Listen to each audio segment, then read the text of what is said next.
first YouTube video for fishing, I'm just going to go over my whole tackle box, how I fish my lures.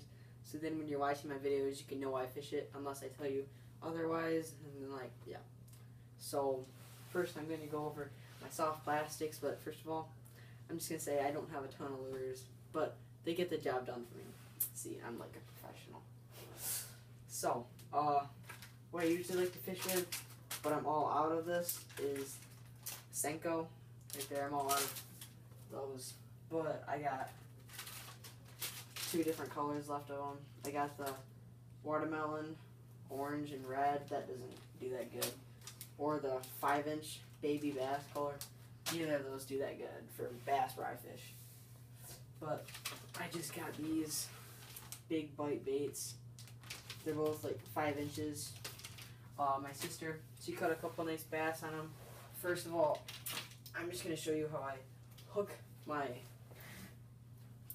those worms. I hook them, here cameraman, you can come closer, I give you permission. Now I'm going to use this older worm. Here, let me show you how I hook it. Can you see? I go right through the top right there. See how there's like a little indent right there where you can put the hook through? I can go right through the top there, maybe about an inch. Bring the hook out, twist it a little bit. Bring that up, like all the way to the top. I'm using a worm hook, by the way. Probably should have said that.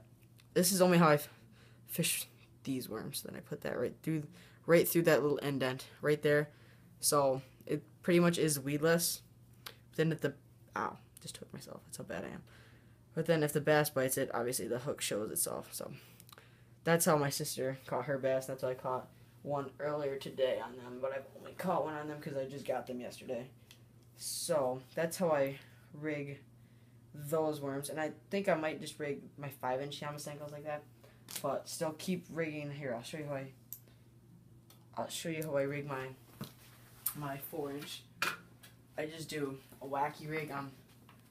Here, I have one of the big bite worms wacky rig, but that doesn't work too good because the worm is so big. Here, I'll show you a 4-inch Senko I have right here. You just hook it right through the middle. Can you see that? Hook it right through the middle. 90% of the hits you get will be when it falls. But then when it falls, when you fish it, you just... Here, I can't really show you. It's hard to show you. Just like... Here, show the rod tip. You just twitch it. Twitch it when it's on the bottom. Just twitch it. And then you'll know when you got a bass. You'll feel it. So, that's how I fish those. I don't really... Here, let me throw this away. Let me put this hook on here real quick. I do have this... actually no, I got rid of that because it wasn't really doing that job very good. So actually, next I'm going to go over my jigs. I just have a couple of jigs. I got these custom kicker jigs at Dick's.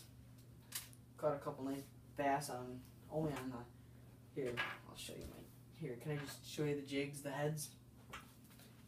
This is a flathead jig. This one's designed with a weed guard so it just falls right down in the weeds. And once again, I think you can actually kind of walk the dog with this, but it's like underwater, so it's kind of weird. Then this one, gets a lot more weight. This one's got a weed guard, so I don't like this one as much. But this one, catch a lot of bass on this one. It's very nice. The colors, and it's got like living rubber. You can see it in the water. It's really nice. And when I fish this one, a lot of times I walk the dog, but then like I don't really have to tie this on real quick. I can just show you what I do with my rod tip. I don't use an ultralight with it though because it's like impossible. You let it sit. Like when you cast it out, you do like the countdown technique. You just count to like 10 or until line stop. Leave your bail open and then line will stop coming out, and then you'll know it's at the bottom. And then close your bail and just pull and then just reel. Let it sit for 10 seconds again. Pull and reel and let it sit for 10 seconds. Just do that until you get it in. But use the fan casting, so you cast one spot, cast the next spot, cast the next spot, cast the next spot. You'll catch a ton of bass. So next, I think I'm going to go over my buzzbait spinnerbaits. Come on up close, show you the buzzbaits. Or no, these are spinnerbaits. I got this spinnerbait at Cabela's. I think it's Cabela's brand. But I just got this Booyah Top Secret spinnerbait. This one's going to be so good, I bet. This just, I haven't taken the hook guard off yet, as you can see. But yeah, at our big lake where we fish, catch a lot of smallmouth on spinnerbaits, and pike. Pike are good too. So those are my spinnerbaits. Here's a buzzbait. I don't really like the buzzbaits as much, but even though you can catch a lot of bass with them. But at the pond they fish at, like, I don't know, the bass there are just different. They don't bite buzzbaits. But like, here, can I show you something? With the buzzbait, when you're fishing it, I could make a video on how I fish my buzzbait. But when you want it to go faster or stay on the water surface, because it's kind of hard to show it, but like when it's on the water surface, you cast it and then you just reel it in, so like it's on the water surface, spinning, displacing a lot of water. But when you want it to displace a lot, just bend things inwards, and it'll displace a lot more water, and you can reel it in a lot faster. But then, if you don't want it, just bend them out like I had them bent out, just the little fan things, and then you can keep it on the water surface a lot longer. So yeah, this is the Strike King buzzbait. This is Cabela's brand, and this is Top Booyah. Okay. And then how I fish my spinnerbait is a lot of times I use it kind of as like a wake bait. I just like get this part so it's like making a wake on the surface, and then this one like sits right below it, and I catch a lot of bass like that. But then at the same time, I just cast it out, let it sink to the bottom, reel it in a little bit, let it sit, count to like 5, 4 or 5, reel in a little bit, let it sit. And a lot of times you can also just drag it along the bottom. Like, here, I can just show you what I do. Once again, I'll just show you the rod tip. You just drag, reel, drag, reel. There's no countdown there. You keep the thing moving the whole time. That works good too. I'll go over my. Oh, here I got a couple Rapalas here, Husky Jerks. You can catch a lot of bass on these, a lot of pike too. They're really good, but with these, a lot of times I just fish them. Here, you can put the camera on those. This one's Hot Tiger. This one I think is just clear. I don't know what it's called. When you fish them, here, let me just show the rod tip again. You do a lot of twitching, that's really erratic motion. Fish love that. It's just the strike reflex, and then also you can just put your rod tip down and just slowly reel in. That's good too. So yeah, these Husky Jerks are really good. Here's my popper. I don't use this very much. Here, you can show it. I don't use my popper very much, but it's pretty good for largemouth if you actually use them. When I fish it, here, I'll show you. This is probably what everyone does though. Can you see it? Can you see it? And you just twitch. You just twitch it. That looks good. Okay, now I can. Here, got a snap slow on here. My tackle box really unorganized. I should probably clean it out. Okay, I got a Rapala jointed shad wrap right here. This is really good for perch and pike. Don't catch many bass on it. You can catch a lot of perch on these, and someone just messaged me.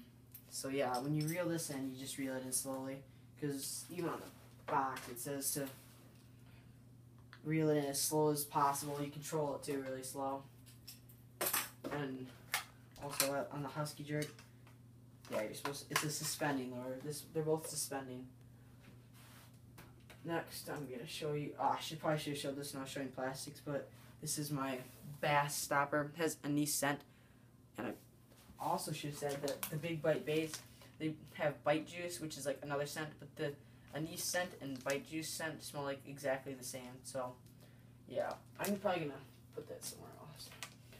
Yeah, I don't use this one very often because it's not very.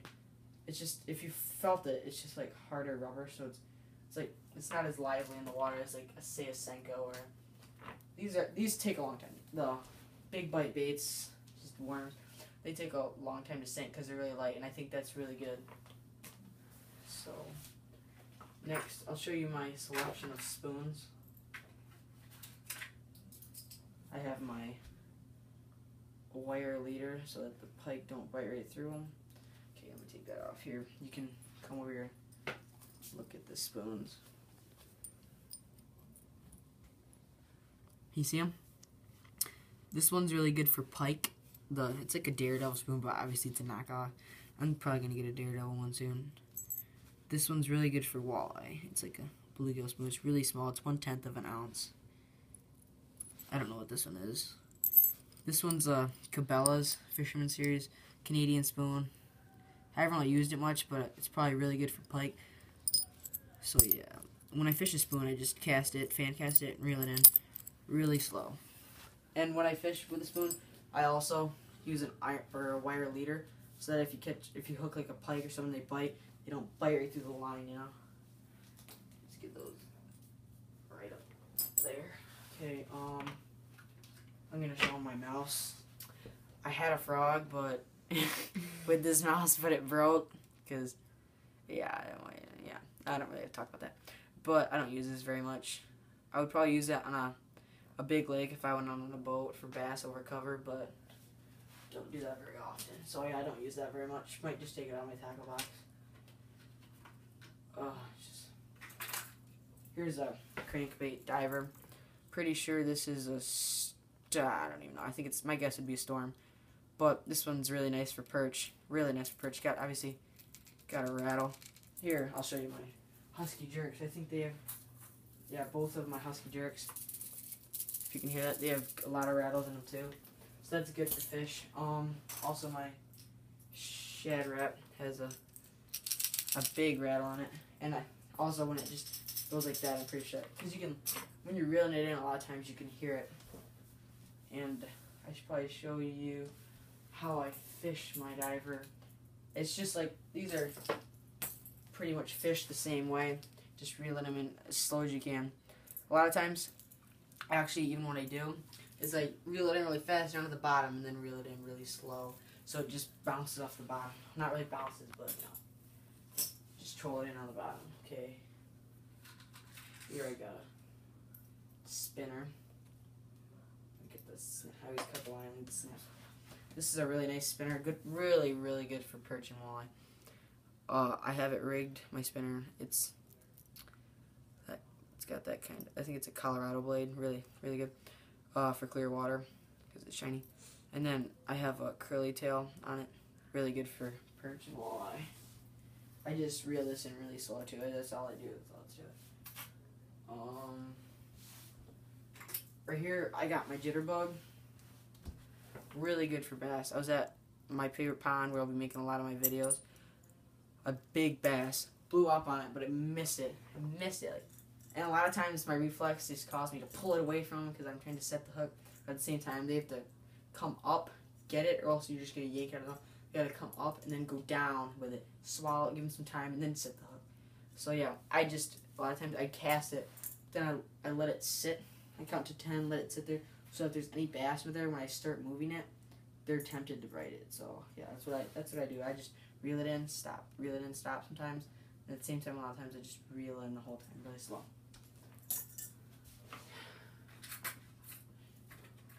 Right here I got a couple Rapala floating lures. This is the original Rapala minnow.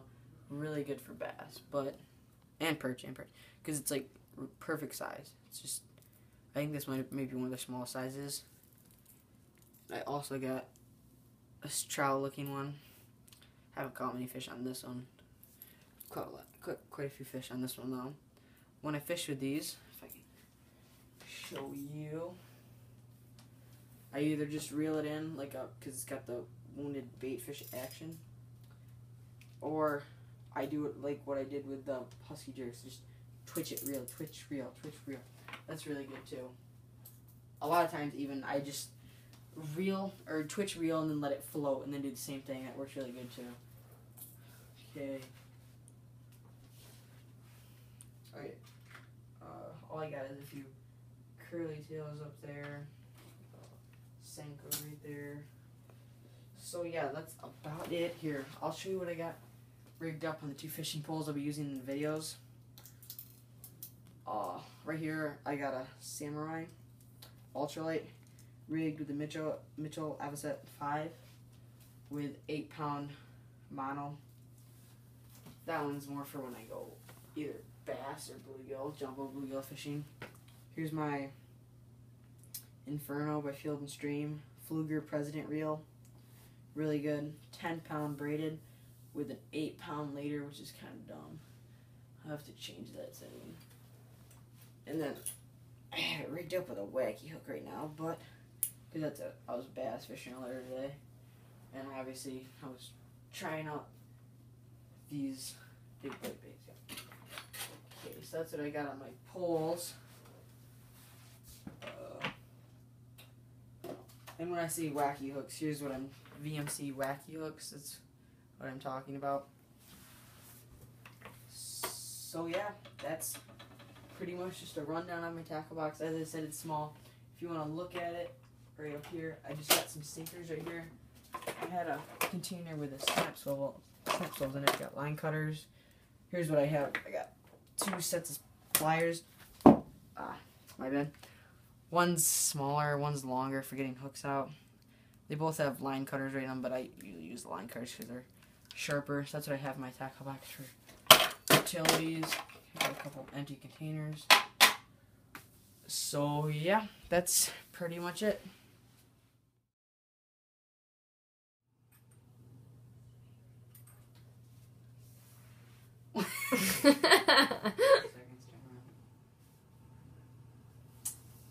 Oh, didn't see you there. Yeah.